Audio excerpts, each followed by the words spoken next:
So we have a sphere that's dead in front of us. We have light that's coming dead from the side, where it was supposed to be.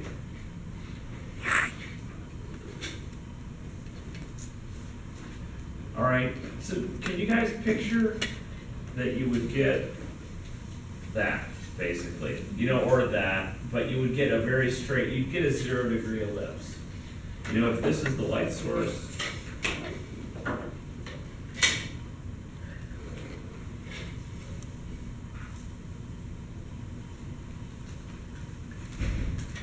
you would basically get this 0 degree ellipse.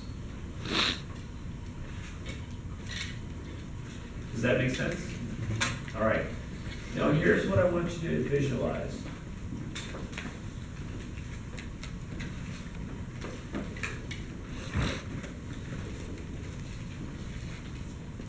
Let's say I draw another sphere behind it. We take that sphere away.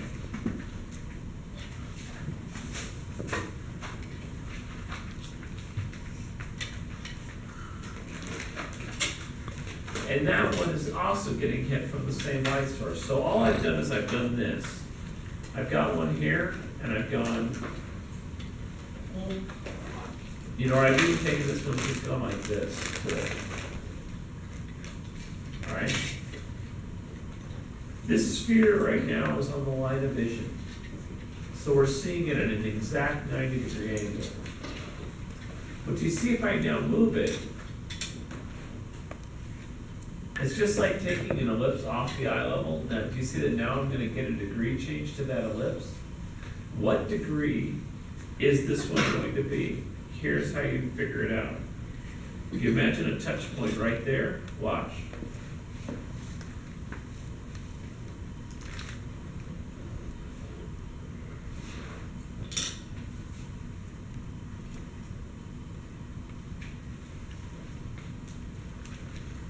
That's the true viewing angle. So now what is that angle? That angle is about 40 degrees.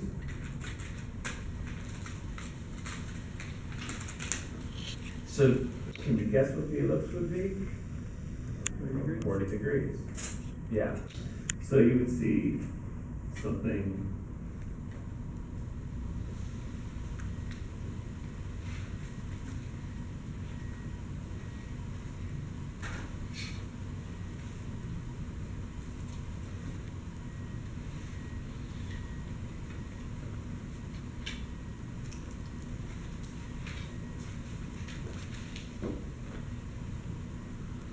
Something kind of like that.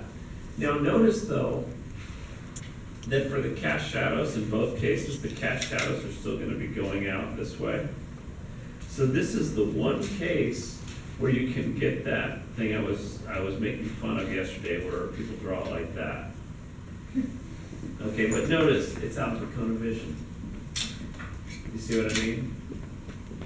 So you can have that happen, but it's not, it's not that normal. Now notice that the reverse is also true. You could do something like this. If I go like this, you guys.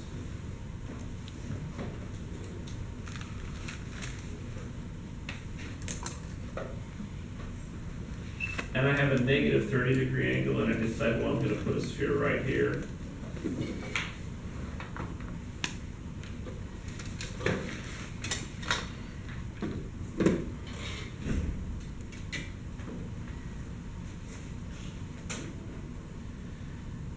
This would be an ellipse, something like this.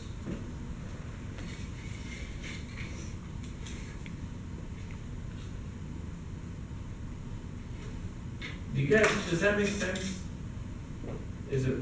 Are you understanding? If you have the 0-degree ellipse dead in front of you, when you move it to one side or the other, it's going to change that visually. Okay, now, this is why I had you guys put the sphere right on the line of vision. Because if it's not on the line of vision, that little degree determining trick that I showed you guys, it only works on the line of vision. Now, what do you do if it's not on the line of vision? Actually, before I go forward, do you guys understand this? Is there anyone? So what do I do if it's not, if I'm drawing a sphere and it's not on the line of vision? How do I handle it? Let me show you.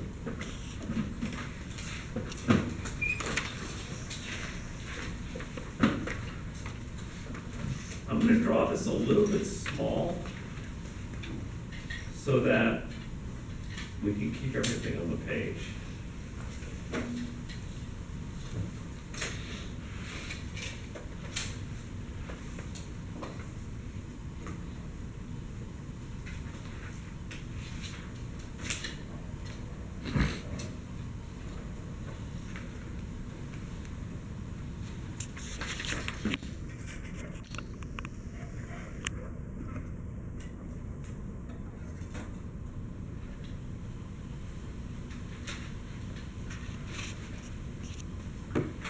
So let's say we've got an object like that. How do you calculate the ellipse, the terminating ellipse for this one if we're going off of the minor axis? Or how do we figure that out? Here's kind of how you have to do it. If you go like that, this gives you a VP for the light source. Okay, or actually it might be better to call it the light angle, or I don't know, something like that. It's the point on the horizon that the light is, that these rays are going to. Or actually, more precisely, that's not a good way to say it. That's a terrible way to say it, in fact. It's much better to say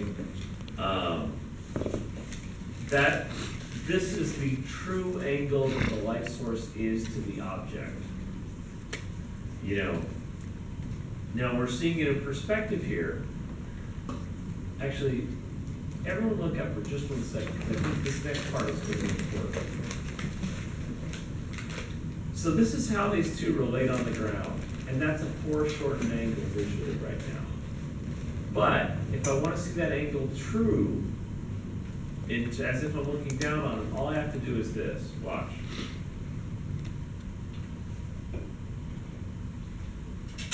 This is the true angle relative to the line of vision. So if I'm looking this direction, it's deviating from it that much. You follow me? So what that means is this. This is the true angle for the light. Okay, watch this, you guys, because I'm afraid I'm going to lose people here. This is the true angle for the light, as if I'm looking down on the image here. The true angle from the viewer to the object is that.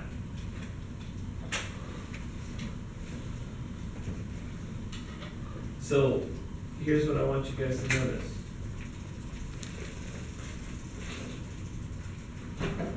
What's that angle? This can be seen as the correct degree for what you're trying to draw. Does that make any sense? That's how you can calculate what the terminating ellipse would be, which is why I had it on the line of vision. Because this is uglier. Can you imagine if I had shown you this last class? You know, it would have lost, everyone would have been lost. Yeah. So this is like what you encounter when you do it in a 2-point perspective? Right, correct. Which is why we didn't do it in a 2-point perspective for the first time. What I want you guys to understand, here's the important concept here. The important concept actually isn't about spheres and isn't about ellipses. The important concept is this.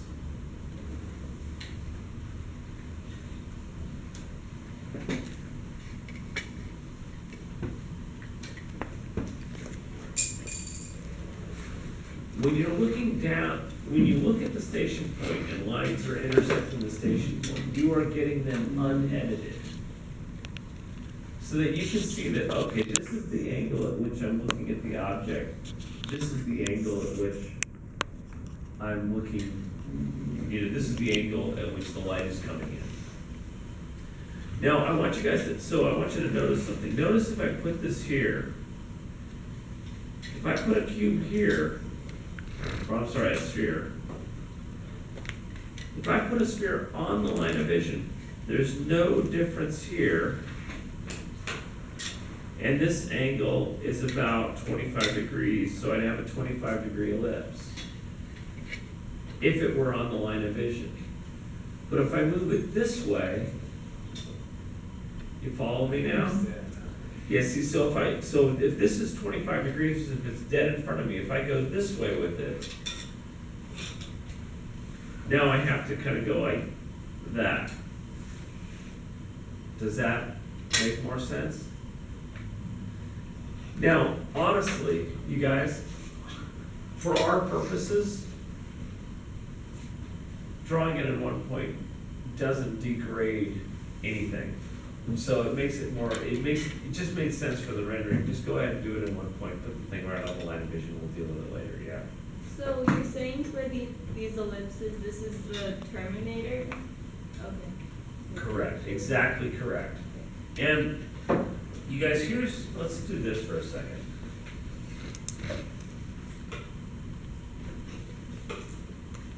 Wait, yeah, I could actually use that line. All right, so, actually, let me see it this way. Who feels like, and be honest, who feels like, I need someone who feels like they're struggling with this. Okay, since you're kind of in the middle of the classroom, we'll use you. Is that a straight line? Yeah. Is the terminator a straight line? Yeah. Okay, watch.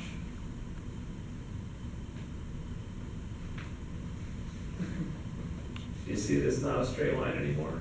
It's like disappeared entirely. Okay, hang on, let me do it a little closer to you because it'll make more sense. So, okay, the terminator should be a straight vertical line from right here. You see it as an ellipse now, though? Yeah. That's what we're talking about. You know, now, if I go like this, you're seeing, say, a 30-degree ellipse. But if I go like this, now you're seeing like a 45-degree ellipse. So that's somebody else. Anyone over here? Okay. So here it's a straight line. There it's like a 20-degree ellipse. Because it's a 20-degree angle between them. You see what I mean? Yeah. So what happens is, this trick that I'm showing you guys, you have to add or subtract the amount that the object is off the line of vision. That actually, let me show you guys. No, that's not gonna work. Okay.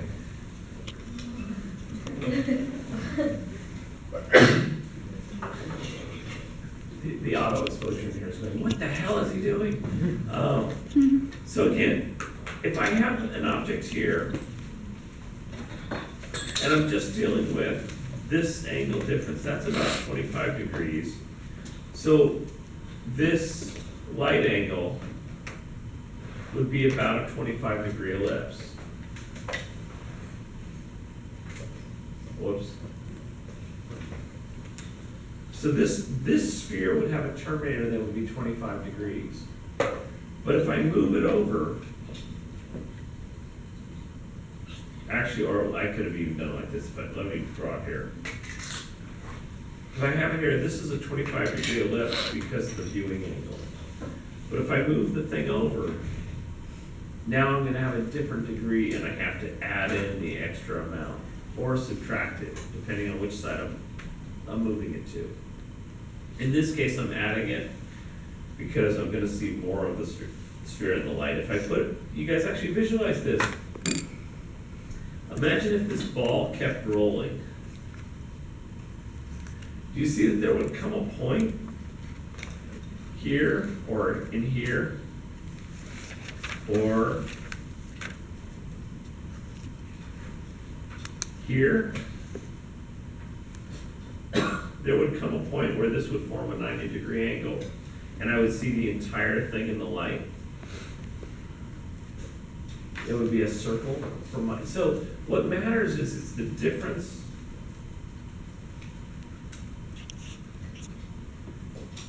in viewing angle. Or actually, I should say this, it's the sum. It's the sum viewing angle between the light and the object and the viewer. That's how you calculate the degree, yeah. I don't know if this is gonna throw you off topic. It has to do with the Terminator, Right. but, when I looked through my notes the other day, and part of your mechanical aspect of determining the Terminator, where you do the arc more than halfway to find the midpoint, and then from there you do that, it doesn't seem like it's right, and, or not that it's wrong, but like, maybe I misunderstood it or something, like, it's made it seem as though you get the center of the sphere, and then there'd be an arc, like, it would bow like at the center and then meet, and then you draw a line, but is this making any sense? Let me ask you this, because this could be something important that I had planned to talk about anyway. Are you talking about how the ellipse of the Terminator shadow kind of floats off the center? Yeah, like it's Yeah, in front, and okay. it doesn't make sense. I want to talk about it. This is exactly the kind of stuff that I expected to talk about today, because when I show it to you guys, it's one thing. When you guys go to do it, it's a whole other thing. Okay.